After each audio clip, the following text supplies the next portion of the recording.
NSUI प्रदेश व्यापी campus चलो अभियान चला रहा है। इसी अभियान के तहत एनएसयूआई के पदाधिकारी मॉडल साइंस कॉलेज और जीडीसी में छात्र छात्राओं के बीच पहुंचे। पदाधिकारियों ने एनएसयूआई के कैंपस चलो अभियान की जानकारी छात्रों को दी। साथ ही एनएसयूआई द्वारा जारी किया गया मांग पत्र भी छात्रों को वितरित किया गया। एनएसयूआई ने छात्रों को बताया कि वह सरकार से एक ऐसा कानून बनाने की मांग कर रही है जो बेरोजगारों का करियर पेपर लीक आदि करके खत्म कर देते हैं।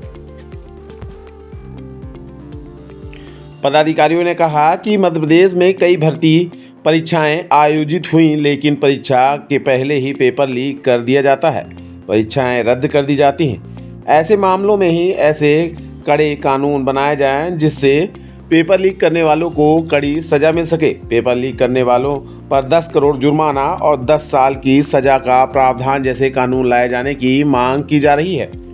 एनएसयूआई ने छात्रों को बताया कि सभी छात्रवृत्तियों पर लोक सेवा गारंटी अनिवार्य किए जाने की मांग की जा रही है। जब तक छात्रों को छात्रवृत्ति न मिले तब तक आहरण संवितरण अधिकारी के वेतन पर भी रोक लगाए जाने जैसा नियम सरकार को लाना चाहिए। एनएसयूआई के पदाधिकारी और कार्यकर्ता सभी कॉलेजों में पहुंचकर छात्रों से ऐसे कड़े कानून बनाए जाने के लिए समर्थन जुटाने में लगे हुए हैं।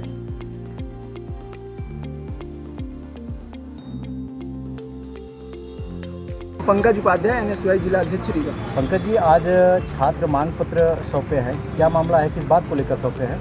देखिए, आज हम लोग लगातार आपको भी प्रेस वार्ता भी किए थे। हम लोग एक छात्र मांग पत्र आया है जो प्रदेश अध्यक्ष आदरणीय आशुतोष चौकसे जी के निर्देशानुसार हम लोग सभी महाविद्यालय, विश्वविद्यालय व सभी विद्यालयों में एक छात्र मांग पत्र हम लोगों ने बनाया है। जो कि छात्र मांग पत्र यह है कि छात्रों को जो लगातार छात्र पेपर देता है प्रतियोगी परीक्षाओं में और पेपर लीक हो जाता है, या कि कोई भी छात्र तैयारी करता है लेकिन उसको उसका परिणाम नहीं मिल पाता है, छात्र लगातार भटक रहा है। आज भाजपा की सरकार में सबसे ज़्यादा अगर कोई प्रताड़ित है और सबसे ज़्यादा अगर कोई परेशान है तो छात्र है, और जो प्रतियोगी परीक्षा का पेपर दे रहा है, तैयारी कर रहा है, चाहे नीट, नर्सिंग, चाहे पीएनएसटी दो, ये रिजल्ट, इनको लेके जिस प्रकार से कानून बनाने की हम लोग मांग कर रहे हैं। एक कानून बनाना चाहते हैं कि जो वास्तव में पेपर लीक करता है, जो इसका अपराधी है, उसको कड़ी से कड़ी सजा देनी चाहिए। लेकिन प्रशासन इसमें लिपापोती करती है और विधायकों और सांसदों के पुत्रों को बचाने का जो काम करती है वो गलत है। हम लोग आज छात्रों से समर्थन मांगने गए थे। छात्रवृत्ति रुकी हुई है 2 सालों से, उनको जल्द से जल्द दी जाए ताकि छात्र आगे के सेशन में पढ़ाई कर सकें।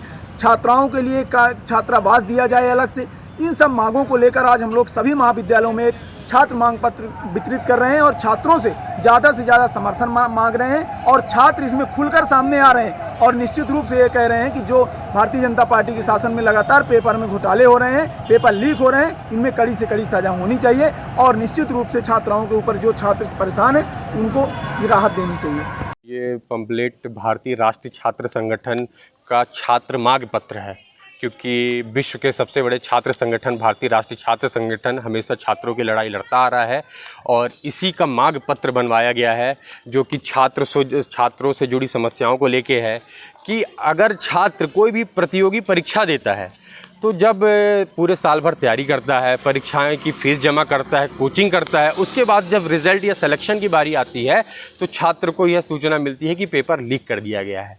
अभी तत्कालीन मध्य प्रदेश के मुख्यमंत्री, तत्कालीन मुख्यमंत्री जो कि अब केंद्र में बैठ गए हैं और अभी जो प्रेजेंट में है, इन दोनों के कार्यकाल मिला के लगभग 50 से ज़्यादा पेपर लीक हुए हैं और पेपर लीक घोटाले हैं। चाहे वो प्रतियोगी परीक्षाएं में पुलिस भर्ती आरक्षक रहा हो, चाहे वो वन भर्ती आरक्षक रहा हो, चाहे वो पटवारी भर्ती आरक्षक रहा हो, चाहे व्यापम रहा हो, आज पता नहीं अनेकों कितने सारे ये हैं। इसलिए भारतीय राष्ट्रीय छात्र संगठन हर एक छात्र से मिल करके उनके हित के लिए लड़ाई लड़ रहा है और जो पेपर लीक होते हैं उस पर 10 वर्ष की सज़ा दी जाए, जहाँ से पेपर लीक हो उस एजेंसी, उस संस्था को, और 50 करोड़ तक का जुर्माना किया जाए और सबका साथ सबको शिक्षा दी जाए, सबको प्रवेश दिया जाए, छात्रवृत्ति दी जाए और छात्र संघ चुनाव की मांग, क्योंकि जो हमारे मुख्यमंत्री हैं यह उच्च शिक्षा मंत्री भी थे इससे पहले, तो उन्होंने भी इस बात को स्वीकारा था कि छात्र संघ चुनाव होने चाहिए, क्योंकि छात्र राजनीति छात्र संघ चुनाव से उभर कर बाहर आती है।